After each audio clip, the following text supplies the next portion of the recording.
time to check out the top offensive linemen in the 2018 class, and we started off with Justin Dedich, the 88th overall player in the class. He's from Southern Cal, so it didn't take long for him to figure out his pick here, Tom. It's USC. No, you know, when I went and saw him, all these guys I see in person in their own hometown, and I was surprised. He was about 6'1.5". I was thinking, well, how could USC be going after this guy? But wait till you watch him on film. He's got great technique, super power. He almost benches close to 400 pounds. He dominates like no offensive lineman I've seen on the West Coast this year. And he'll wind up being a guard or even possibly a center. I wouldn't bet against him playing on Sundays in 4 years. All right, I will not place that bet. At number 9 is Max Wray, the 59th ranked player in the class. He's a Tennessee native. He's leaving the state. He's on his way to play for Urban Meyer next year, Tom. Man, Urban Meyer, this team is coming together for a national title run in a couple of years. It sure is. And getting Max, I was just down in Franklin, Tennessee yesterday, and the people in Franklin are talking about this guy as a dominating ball player. I was surprised that Tennessee lost him to Ohio State because he's a local guy that you really got to get in state. This is another technically sound offensive lineman. He's got a younger brother who may wind up being better than him, so it's in the family. Size, speed, and athleticism. Ooh, double pipeline right there. All right, landing at number 8 is Nana ASIEDU, an offensive tackle from Virginia, 49th player in the class. He's headed to Penn State next year, Tom, as James Franklin backs up his goal to hit that state hard. Well, you know what? He's a guy who looks like a power forward in basketball. When I saw him, I thought he weighed like 220. He told me he weighed 260, and great frame. He'll be 300 pounds, but I like the kind of guys that are 6'6", 260. You can put the weight on him once you get him to college, and a great weight program and nutrition program, and I think he's going to be a guy weighing 320, but terrific all-around athlete. Yeah, and some of those clips remind me of the Michael Orr movie, The Blind Side, that you, of course, were in, and watching him drive those kids all over the field. Okay, at number 7 is offensive tackle Nick PETIT-FRERE. The Florida native is considering the Gators along with Alabama, Auburn, Notre Dame, and Ohio State.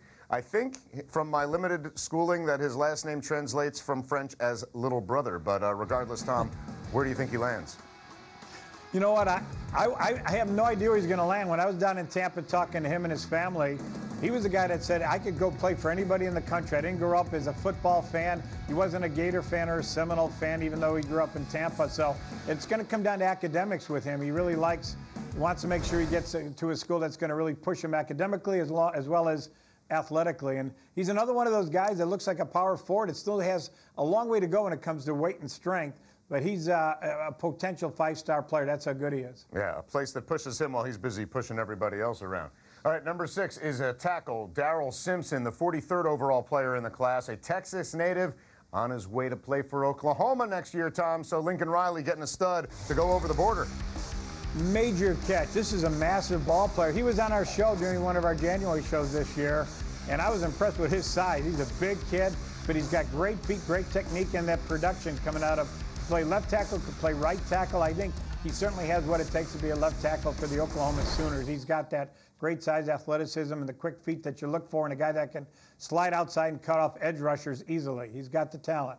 At number 5, we have PENEI, the Utah native, is considering the Utes as well as Alabama, Oregon, and USC. So that's quite a list, Tom. How's it get narrowed down from here? You know what? I drove down to southern Utah to go see him, which is a ways away from everything else. But I was glad I did because he's got another brother that's in college, another one that's going to play linebacker in a couple years in the major college. And this is another massive road grader type guy.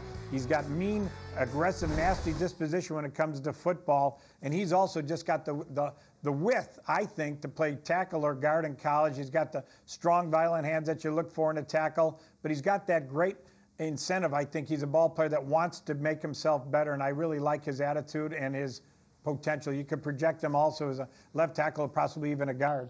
All right. Now we're going back to the state of Tennessee for our number 4 offensive lineman. CADE is a 5-star tackle from the Volunteer State, committed to the Vols for now. Volunteer fans are very concerned, Tom. Do we think that his commitment is strong enough to get through whatever turbulence lies ahead? You know, I think, Butch Jones does a good job recruiting. His father, Kevin Mays, played for Tennessee.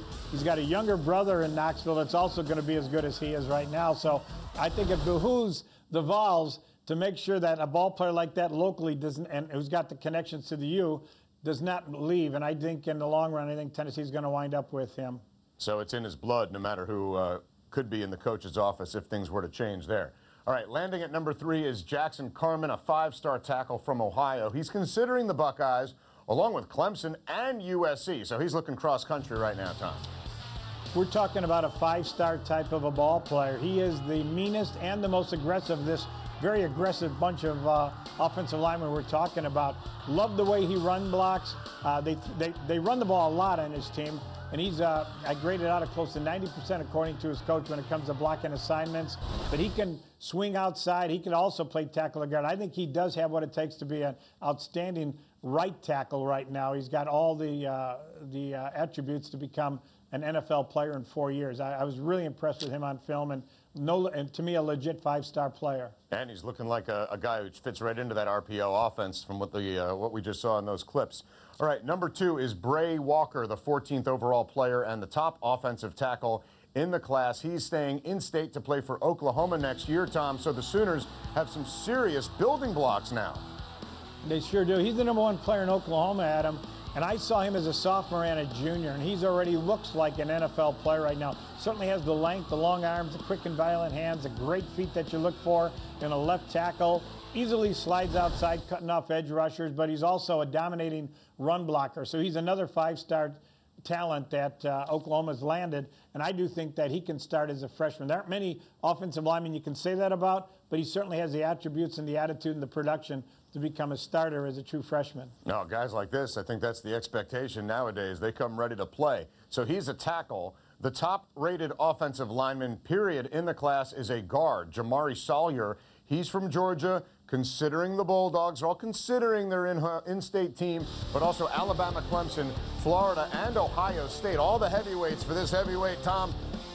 His coach was my 1988 National Defensive Player of the Year, played for the Patriots for a good number of years, Chris Slayton. He called me 3 years ago telling me, Tom, I've got the best offensive lineman in Georgia. Now here it is 3 years later, he's got the best offensive lineman in the country. Benches 400 pounds, he's just got great talent, great feet, another aggressive ball player, and technically sound. You can't really find many flaws in his game as a high school offensive lineman, and everyone in the country has offered him a scholarship. He's got good grades, so he could wind up playing for anybody.